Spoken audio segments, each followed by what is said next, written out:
Salut à tous, bienvenue dans ce Vrax où on va revenir un peu sur l'actualité suite à l'assassinat des journalistes de Charlie Hebdo. Au-delà d'un durcissement des lois sur les libertés, dont on peine encore pour le moment à mesurer les conséquences, on s'attendait à ce que cet événement suscite des tentatives de récupération politique de tous bords. Et on avait raison, parce que des tentatives de récupération, on en a eu plein. Plein Plein Plein Plein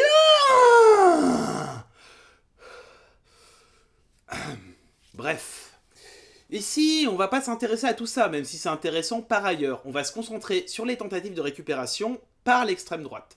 Vous devez commencer à le comprendre si vous regardez des invox, mais il y a une règle fondamentale à connaître concernant l'extrême droite. C'est que sans en avoir l'air, elle conjugue toujours le pire de la politique politicienne en pire. Comme l'extrême droite est protéiforme, on a donc pu assister à plusieurs types de récupération, et je vous propose donc une petite typologie. C'est parti. Premièrement, la récupération par distanciation mongolo-fascistoïde à tendance folklorique. C'est du concept faiblard. Alors, on classera ici tous ceux qui se refusent à être Charlie, mais qui profitent quand même de l'événement pour faire parler d'eux. Dans le genre, on a bien sûr Jean-Marie Le Pen, devenu has-been depuis que sa fille a pris sa place au Front National, et qui ne rate jamais une occasion de faire parler de lui. Comme par exemple en déclarant « Je ne me sens pas du tout l'esprit de Charlie, je ne vais pas, moi, me battre pour défendre l'esprit de Charlie, qui est un esprit anarcho-trotskiste parfaitement dissolvant de la moralité politique. » Merci Jean-Marie. On peut aussi penser au pétainiste Gabriac qui tweet ceci. Ah, pardon. J'avais oublié de désactiver mon filtre anti-conneries. On recommence. Pétainiste Gabriac qui tweet ceci, afin de nous rappeler que les journalistes de Charlie menaient une longue lutte de l'intérieur contre la France, avant de déclarer « Je suis Bastien Thierry », du nom de l'homme qui avait tenté d'assassiner De Gaulle en 1962. Dans un autre genre, il y a Christine Boutin qui refuse d'être Charlie, mais qui profite quand même de la grande manifestation pour dire qu'il y avait plus de monde à la manif pour tous. Donc oui, sachez-le, Christine Boutin est restée coincée en 2013. En même temps, ça représente quand même un bond en avant de 4 siècles par rapport à avant, c'est déjà ça. Dans le même genre, nous avons l'intéressante contribution de Charles-Philippe d'Orléans, duc d'Anjou et neveu du comte de Paris prétendant au trône de France. Son Altesse royale a tenu bon de déclarer ceci. Non, je ne suis pas Charlie parce que je n'ai jamais aimé ce journal manichéen. Charlie Hebdo est un papier vulgaire à l'image de la société athée européenne de gauche. Rendre hommage à Charlie Hebdo, non.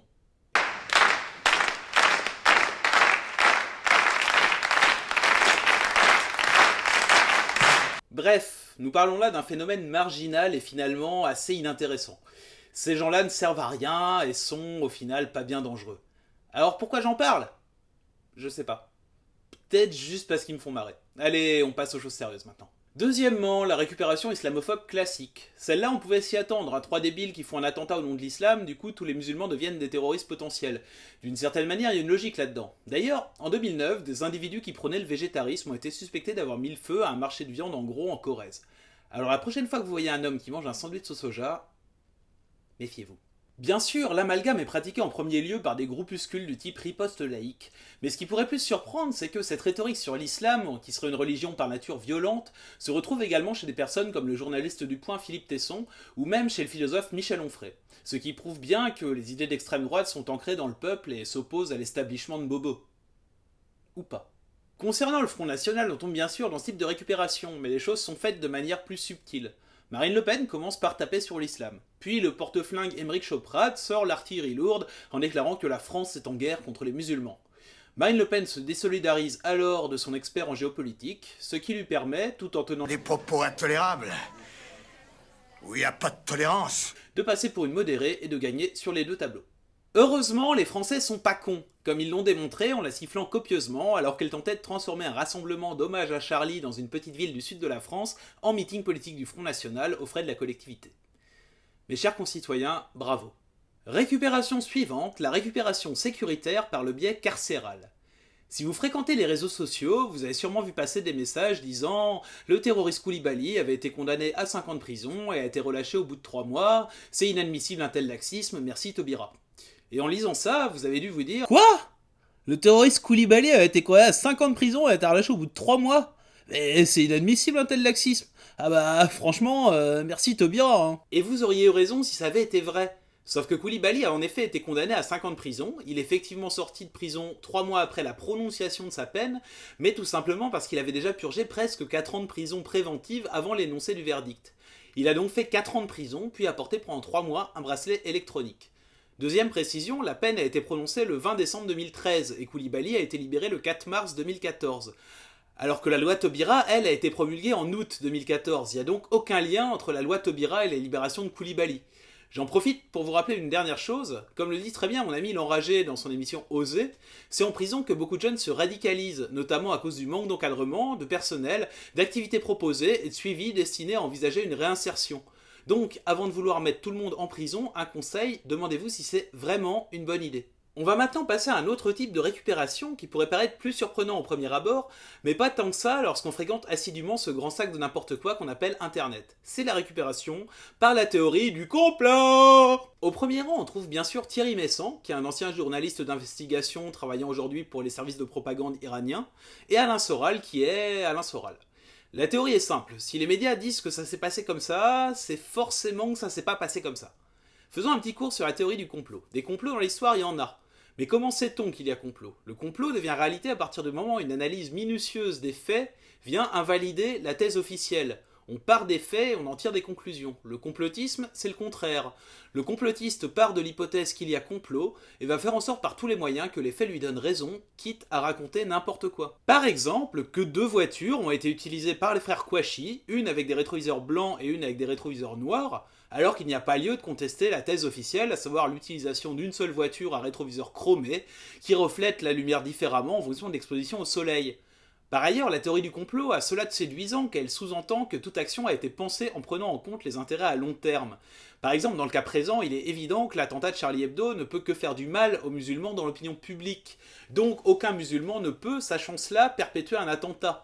Ce sera plutôt un coup du gouvernement, qui entend ainsi se refaire une popularité en appelant à l'unité nationale, des sionistes qui veulent faire du mal aux musulmans, ou des Américains qui veulent ainsi justifier leur guerre au Moyen-Orient. Sauf que le monde et les gens ne fonctionnent pas comme ça, on fonctionne pas tous comme si on faisait une partie d'échecs, tout le monde fait des trucs irrationnels. Et avant d'envisager l'hypothèse du complot, il faut envisager l'hypothèse toute simple que les frères Kouachi sont des cons, et ont absolument pas réfléchi aux conséquences de leur acte. Et l'histoire ne manque pas d'exemples de ce genre. Sans parler de l'incendie du Reichstag pour éviter le point Godwin, en 1894, le président de la République Sadi Carnot a été assassiné par Santé Geronimo Caserio, un militant anarchiste italien. Cet attentat a ensuite servi de prétexte pour interdire les organisations anarchistes en France et censurer les journaux. Est-ce que c'était un complot dirigé contre les anarchistes? Non. Caserio était vraiment anarchiste, il a juste pas réfléchi aux conséquences de ses actes. Donc si vous voulez du sensationnel, vous pouvez écouter les conneries de Soral ou Messant. Mais rappelez-vous juste que la vie, c'est pas un scénario hollywoodien. Et pour ne pas trop s'éloigner des complots, on va terminer avec la récupération par identification abusive en mode « coucou, moi aussi j'existe ». Et nous parlerons là d'un seul homme, Dieudonné. Dieudonné, qui le 11 janvier se fend d'un tweet « Je me sens Charlie Koulibaly », associant le nom du journal Charlie Hebdo à celui du meurtrier Amédi Koulibaly. Passé la vague d'indignation, l'ancien humoriste donnera une explication de texte. Dieudonné est un fervent défenseur de la liberté d'expression comme Charlie Hebdo, mais est perçu par l'État comme étant un terroriste comme Koulibaly. Bullshit. Alors, il faut ici s'entendre sur ce qu'est la liberté d'expression. En France, tout le monde a le droit d'exprimer une opinion, mais ça ne veut pas dire qu'on a le droit de dire tout et n'importe quoi. Par exemple, vous n'avez pas le droit de menacer de mort votre voisin, ou de diffuser des lettres anonymes l'accusant d'être un assassin, un violeur ou un pédophile, tout simplement parce que ça s'appelle de la diffamation et que c'est un délit. Comme sont un délit, le racisme ou l'apologie de crimes contre l'humanité d'ailleurs. Et lorsque Dieudonné remet en cause l'existence des chambres à gaz, ça rentre pas dans le cadre de la liberté d'expression. En cela, Dieudonné n'a rien à voir avec Charlie Hebdo, et ça, Dieudonné le sait. Quand il s'autorise ce genre de sortie, il sait qu'il se met hors la loi. Mais il sait aussi que les amendes qu'il aura à payer seront largement compensées par le buzz créé et par les ventes de places de meeting, de t-shirts ou de mugs qui en suivront. C'est une stratégie commerciale, en fait, rien de plus. Le souci là-dedans, c'est de voir que le gouvernement est assez con pour tomber dans le panneau et lui faire de la publicité à chaque fois. En cela, Manuel Valls est sans doute le meilleur agent commercial de Dieudonné. Alors que voilà, il suffirait d'acter que Dieudonné est un con et de passer à autre chose. Bah, ce qu'on va faire d'ailleurs. Voilà, on a à peu près fait le tour de la question. On terminera juste en rappelant une chose. Dans le contexte actuel, chacun essaye de tirer la couverture vers lui en disant « Aide Charlie ». Ça, on pourra pas l'empêcher. Mais souvenez-vous d'une chose. Charlie n'est pas le Front National, ni celui du vieux, ni celui de la fille. Charlie n'est pas Alain Soral, Charlie n'est pas Christine Boutin, Charlie n'est pas Dieudonné, Charlie n'est pas Éric Zemmour. Maintenant, vous, soyez Charlie ou pas, c'est comme vous voulez, mais dans tous les cas, ne perdez pas la tête et évitez d'écouter n'importe qui. L'émission est maintenant terminée, n'hésitez pas à nous aider à diffuser un contenu différent en vous abonnant à des Invox, mais aussi à la chaîne Home TV que nous avons créée avec les copains des émissions La Vérité, Langue de Bois et Oser, et à diffuser nos vidéos. Devenez les médias d'aujourd'hui, faites des vidéos, écrivez, dessinez, mais surtout prenez soin de vous. Salut et fraternité à tous. Te caserio ardea nella pupilla delle vendette umane la scintilla e dalla plebe che lavora e geme donasti ogni tuo affetto, ogni tuo aspetto.